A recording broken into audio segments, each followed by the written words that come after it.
Director Shobhan గారు గుర్తొస్తారు. ఒకసారి కలవడం జరిగింది ఆయన్ని.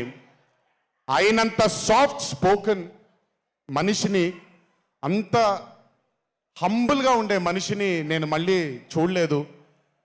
And I think Shobhan Sangeeth మనకి బాగా ఇష్టమైన వాళ్ళు మనకు దూరం అయినప్పుడు మన చుట్టూనే ఉంటారు వాళ్ళు.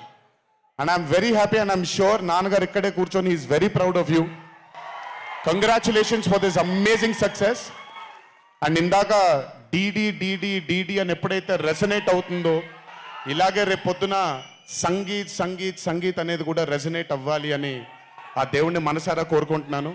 నాన్నగారు ఆనందపడుతున్నారు. Your brother is happy, your mother is happy, so am I happy. I wish you all the luck for many more films. Just మీరు ఇలాగే మీ దర్శకుడిని నమ్ముకుంటూ ముందుకు వెళ్ళిపోండి. All the best brother. Thank you so much. And అలాగే రామ్ నితిన్, నేను mad 1 చూసినప్పుడు ఐ ఫెల్ట్ దాట్ ఎస్ యంగ్గా ఉన్నారు. నేను ఒకప్పుడు ఎలా ఉండేవాడినో అలాగే ఉన్నారు. మేబీ కొంచెం ఎక్స్పోజర్తో కెమెరా ముందు నిలబడడం అంటే